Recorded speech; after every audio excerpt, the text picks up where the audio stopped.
Want to know something really crazy? He was here the night that I died. Okay, how did you die, and why aren't you wearing any pants? Peace world and welcome to a special conversation with ScreenRant. My name is Adam Bernard. Thank you so much for joining me again. My guest today plays Trevor Lefkowitz on the hit CBS show Ghost, which was just renewed for 2 seasons, not just 1, but 2. Asher Grodman, how are you, sir?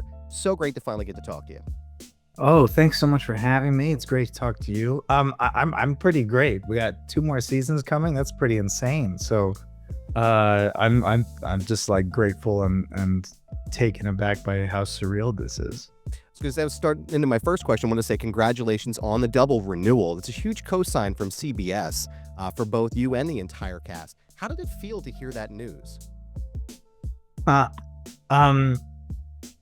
did it feel? I mean, it felt elation, you know. I was just we wrapped like a week ago, and I went away to Iceland with a buddy of mine. Got a call while I was there from our show, one of our showrunners, Joe Wiseman, and there was some jumping in the air, there was some screaming, you know, that kind of stuff. It's very rare. I feel like I say this a lot, but at the crux of it, this is true. Where the odds of making anything in this business is low, and the odds of making something that people like and then that you get to keep doing with this.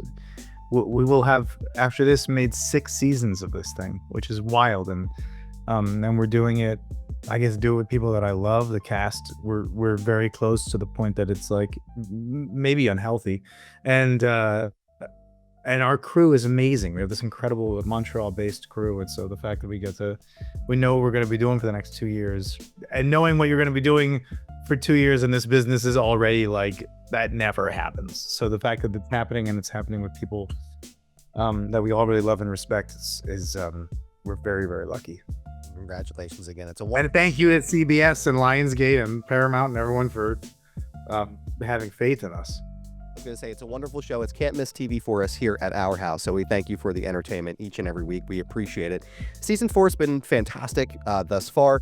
I know we're probably just about at the halfway mark as well. What have been some of your favorite moments from season 4 so far this season? I mean, some are coming up, so I can't reveal those. It was a lot. The something that our show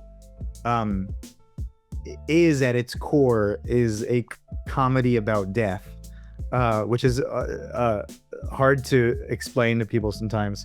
But what it does for us storytelling wise, it lets us take like really just like one step to the left, and we can hit really universal and deep topics. And so there was an episode earlier this season, this is just from a Trevor point of view, of Trevor kind of realizing a legacy that he left behind around his work, and I think it was episode 4. And so shooting that, and Katie Locke O'Brien, who's a brilliant director, was working with us on that. That was a lot of fun, and just being able to really kind of play with how deep the things that these stories can go. I'm a big dog person, so Trevor getting to explore the relationship with his dog was fun. And then I think one that recently popped up was I love, and I know she does too, we have a lot of fun, Rebecca Wasaki and I, kind of crafting the Trevor Hetty, let's call it a slow burn, and finding those little nuances in that. So when the last couple episodes we got the chance to kind of dig into that history and develop that storyline, that was a lot of fun. Now, Closure also, I know, like you mentioned before about the snail episode and the dog, deals directly with part of his unfinished business, which I know can be part of why you're all still here. Do you think that part of that unfinished business being finished there is going to get Trevor closer to being sucked off? I'm sure he would appreciate that, but I gotta ask. He would appreciate that you used his phrasing. You know, what's something that is inherent to the making of this show is that we really don't know what we're doing week to week. Sometimes we'll get hints from our showrunners, Joe Port and Joe Wiseman, who've done a great job crafting this thing. But by and large, we're kind of as blind as you guys are. And so we really have the experience of, we don't know why we're here and what is getting us closer or further. We certainly have an idea that there must be something about being a good person. We have this sense of there is an up and there is a down. We have a sense of unfinished business. What are the things, these epiphany moments that have led to someone getting sucked off? But kind of the fun of this is that we don't know. And I think there's a lot of humor that we've mined and stuff that I hope we continue to mine about, like, trying all of these crazy things to figure out what does this universe boss thing, God, whatever it is, what do you want from us, you know? So yes, it's very possible that the dog thing is a step in the right direction. But I think in the day-to-day fun of it, it kind of does what I think our show is really like a superpower of our show, which is moving the story forward by going back in time. Now, I know you'd mentioned in an interview recently about the double possession, which happened on the Christmas episode, the two-parter rather, and it was as wild as expected, but it was cool to finally get to see Jay interact with the ghosts. Yeah. How fun was it to get T-Money's finally get to interact with Jay in that way? How much fun was that for you? Well, first of all, Ukar stopped complaining that he couldn't see us, so that was nice. No, I'm kidding. It's so that relationship between Jay and Trevor is I find a very interesting one, because it has been at times combative, and you know, competitive, and they both have this kind of like, I don't know if alpha is the right word, but there's this competitive thing between them.